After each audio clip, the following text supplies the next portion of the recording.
Jinki 17 is exploring and inviting us to explore, in fact, the energy of opinion, the shadow of opinion, leading us into our far-sightedness and then giving us a taste of the omniscience. And this energy not only inviting us, but also is supported strongly by this current astrological alignment of our Mercury, the planet that is responsible for our logical mind, for our logical thinking, for logic, period, for everything that is more or less linear, for everything that needs completion and has proper ways of development and just proper ways, I would say this. Currently is in the sign of Pisces, and Pisces is a very, very interesting environment for this planet because it is a environment of deep ocean, as the environment of deep subconscious, where we sort of swim. We swim in our subconscious, dreamlike, illusion-like states, also intuitive states quite a lot. And we might feel a lot, and we might think a lot of things that we haven't thought before, something that is hard to express by the words and the language. That is also sort of the area of Mercury where it has more or less particular rules. And I thought, personally for me, I have quite a few alignments that make Mercury very strong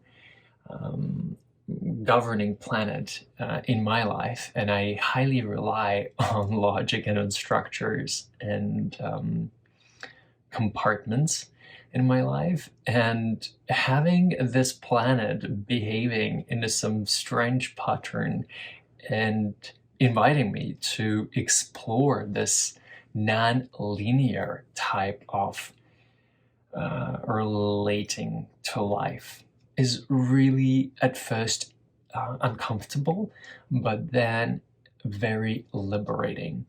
And of course, what is opinion? What is an opinion? An opinion, it's our way to set in our thinking. When we are pretty set and we are grounded in one specific view, we have created an opinion. And the moment we have defined a view, or the moment we have defined an opinion, or put a definition on anything, we have locked in energy. We have created immobility. We have created some type of stagnation that won't allow us to move energy. And it's also one of the principles in some practices is never to define yourself, never to put a definition on who you are, so that you can remain flexible, you can remain adaptable, you can adapt to circumstances in life, you can adapt to life changes, because life is always changing. But the moment we say, I am this, or this is who they are, and therefore this is how I am, we are creating structured sets that are keeping us locked in, and in some way keep us maybe somewhat unhappy, and on a long run could even cause us suffering, because we are so inflexible with the reality within ourselves, but also with the reality around us. And so dealing with this transit of 17, of Jinki 17, and with this week, I was at first somewhat resistant to all of this, to this wonderful idea. And then I understood that I cannot really resist this energy, because it is more than I am. It is larger than I am. And I had to just surrender into understanding and to feeling this Jinki and the rest of the astrological alignment in the wonderful subconscious ocean of Pisces.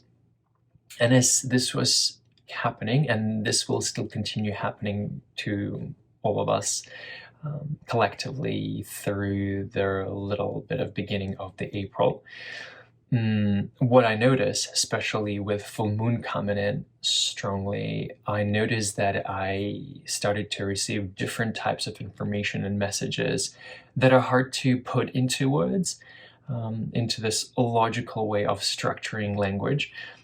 Yet they are very powerful, archetypal, subconscious messages that are not only giving me an idea of understanding something, but giving me a feeling of understanding something. And that is really incredible way to invite something new into my own life personally, because I am fascinated with learning languages or understanding other languages, and understanding the non-linear language, or understanding language that is does not have the words, but it's the feeling language, for me personally is kind of like a revelation of my own.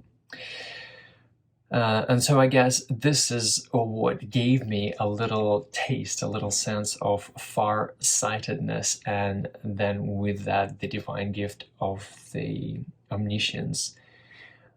And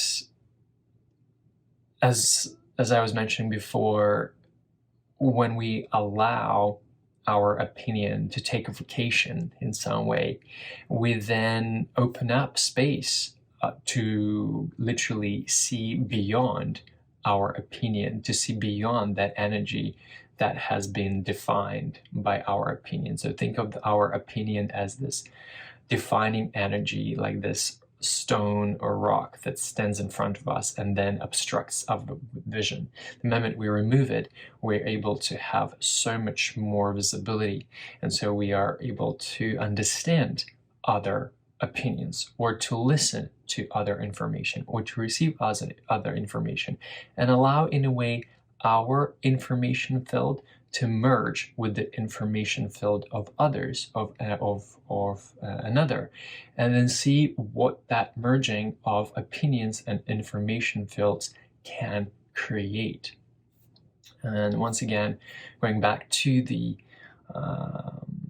Pisces and to the oceans, thinking of our planet being fully surrounded by water, and yet the water, the ocean, the world's ocean, does not really have any set structures, doesn't have really borders that define this ocean from this ocean.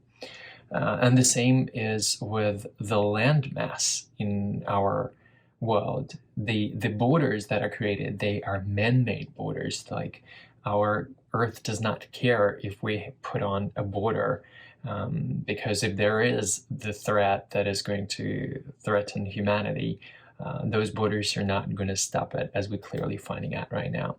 So yeah, allowing far-sightedness in our life is really, really incredible, liberating gift that is not only helping our mind, but eventually, as in many of my videos, you see and understand how this gift is also very beneficial to the rest of our physicality, to the rest of our body, because the moment we release the mind, release the energy within our mind, we release the energy in our body, allowing and enhancing healing of our own bodies, enhancing the healing of injuries, of the pains, of discomforts that we might have, the psychosomatic pains that we might have.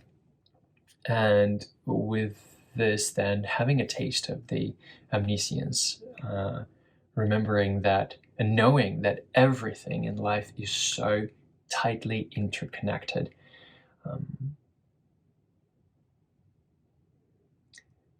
And on the final note, I'd like to reflect on this idea of that opinion and omniscience are this two spectrum of the same reality. And opinions so often always want to be heard. They don't want to be quiet. This is this loud energy, either usually in our minds, that wants to be expressed outwardly. While omniscience, while we sort of look at so many wise people, it's not something that is usually fast to be said or fast to be expressed. Omniscience is usually being delivered through silence. It is being delivered through presence. So I think it's a beautiful time for all of us right now to simply reflect on things that are unsaid and less present, while allowing ourselves to listen to the information that is coming through us, while we are simply the vessel, simply the vehicle of receiving and transmitting the consciousness, receiving and transmitting aliveness and life force through our bodies. Thank you for watching. Thank you for listening. You're a rocket.